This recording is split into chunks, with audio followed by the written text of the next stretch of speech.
Hello बच्चों, चलिए शुरू करते हैं आज आपका प्रॉपर्टीज ऑफ चार्ज का पार्ट 2 लेक्चर, जिसमें आपको मैं पहले वाले लेक्चर में आपको प्रॉपर्टीज ऑफ चार्ज को शुरू किया था और इसमें जो है कंटिन्यू करता हूँ उसको।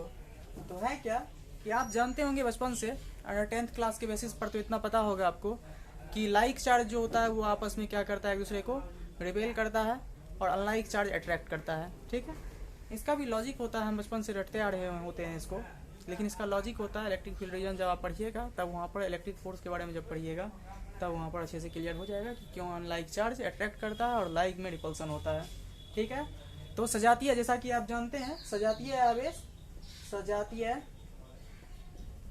आवेश जो होते हैं वो एक दूसरे को रिपेल करता है। ठीक है, प्रतिकर्षित करता है।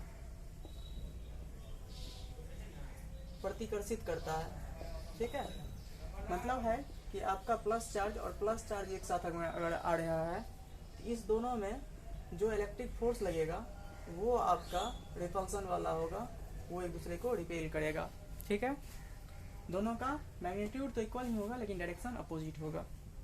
चलिए फिर आप अगर निगेटिव ले लेते हैं तो यहाँ पर भी ये दोनों लाइक चार्ज का ही एग्जाम्पल हुआ करता है। ये दोनों जो है आपस में रिपल्सन फोर्स क्रिएट करेगा। ठीक है, एक दूसरे को रिपेल करेगा, प्रतिकर्षित करेगा, यही कहने का मतलब हुआ। अच्छा, लेकिन यहाँ पर अगर प्लस और माइनस को ले लिया जाए आपस में तो ये एक दूसरे पर जो फोर्स लगाएगा इलेक्ट्रिक फोर्स, ठीक है, वो अट्रैक्शन वाला फोर्स होगा। यहाँ पर ये अट्रैक्शन होगा, आकर्षण होगा। तो सजातीय आवेश प्रतिकर्षित करता है और विजातीय आवेश जो है वो आकर्षित करता है।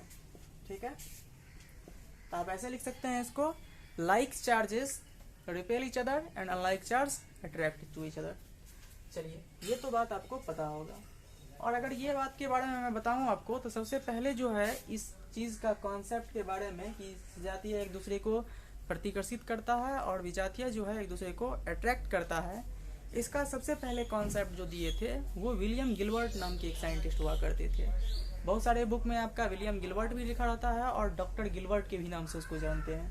ठीक है, तो इसको आप कह सकते हो आप कि this statement comes from William या डॉक्टर गिलबर्ट साहब।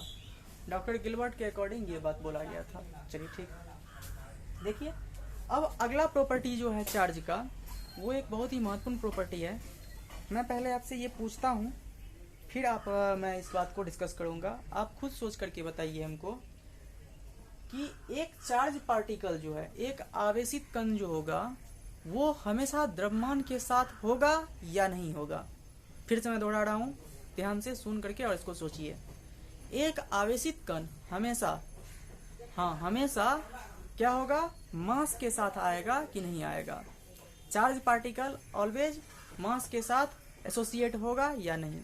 ठीक है, तो इस बात को आप सोचिए मन में और बताइए। मैं तो लिख रहा हूं जो बात है यहाँ पर, देखिए, a charge particle always associated with mass. एक आवेशित कण जो होते हैं, एक आवेशित कण हमेशा अपने ऊपर मास को रखता है, अपने साथ द्रव्यमान को रखेगा। ठीक है, कैसे? इसका लॉजिकली आप ऐसे इस तरह से सोचिए। देखिए, एक महत्वपूर्ण ये प्रॉपर्टी हुआ करता है चार्ज का। चार्ज आवेशित कण जब भी आप लाइएगा तो उसके पास मास होगा ही होगा। विदाउट मास का चार्ज संभव ही नहीं है। ठीक है, जैसे देखिए आपको मैं समझा रहा हूँ यहाँ पर। एक बात बताइए आप, चार्ज जो कोई बॉडी होता है वो इलेक्ट्रॉन के ट्रांसफर के कारण से ही ना होता है। इलेक्ट्रॉन एक बॉडी से उठ करके दूसरे बॉडी पर जाएगा तो आपका क्या होगा, दोनों बॉडी चार्ज हो जाएगा। मेन कॉन्सेप्ट तो यही है कोई बॉडी के चार्ज होने का, न्यूट्रल से चार्ज होने का, यही कॉन्सेप्ट है। एक से इलेक्ट्रॉन दूसरे पर उठ करके जाएगा तो जिससे उठ करके जाएगा वो पॉजिटिव चार्ज हो जाएगा और जिस पर जाएगा वो निगेटिव चार्ज हो जाएगा। ठीक है, यानी इलेक्ट्रॉन ही आपका डिसाइड करता है कि कोई बॉडी चार्ज हो रहा है कि नहीं हो रहा है। तो चलिए आप एक बात बताओ मुझे, इस ब्लॉक से उठ करके इस ब्लॉक पर इलेक्ट्रॉन्स जा रहा है, इलेक्ट्रॉन्स जा रहा है, दोनों चार्ज हो जाएगा।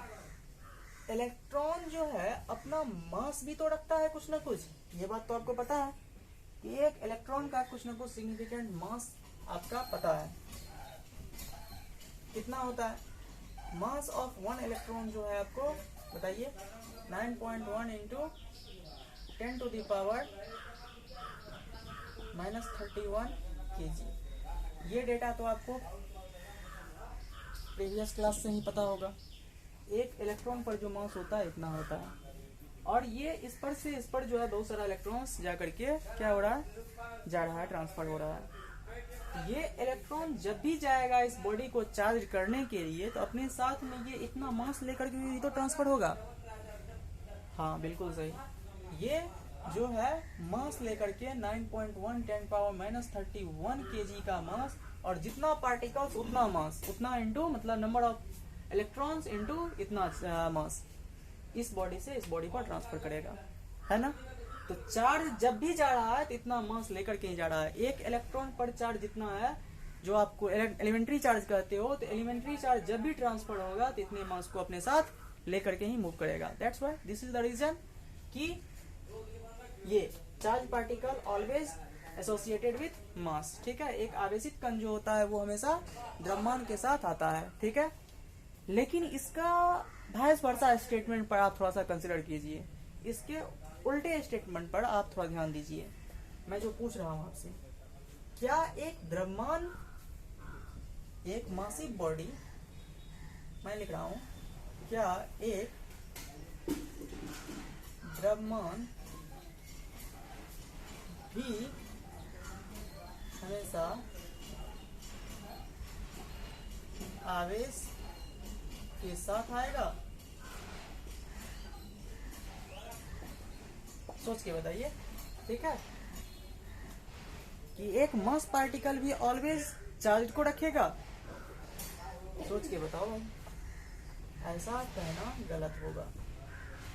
एक द्रव्यमान जो है हमेशा आवेश को नहीं रख सकता है, रख भी सकता है नहीं रख सकता है, वो सिचुएशन पर डिपेंड करेगा भाई। आपका ये मार्कर है, ये इसमें कुछ ना कुछ मास है, अभी मैं जो लिख रहा हूँ इसमें मास है कुछ ना कुछ, इसका मतलब कि ये अभी चार्ज है, आवेशित है ये ना, ऐसी बात तो नहीं है। ये मासिव पार्टिकल है लेकिन जरूरी नहीं है कि ये अभी आवेशित हो। हाँ, लेकिन इसी को अगर मैं ऐसे ऐसे ऐसे अपने ड्राई हेयर से ऐसे अगर रब कर दूं इसको अगर, तो ये क्या हो जाएगा, चार्ज हो जाएगा।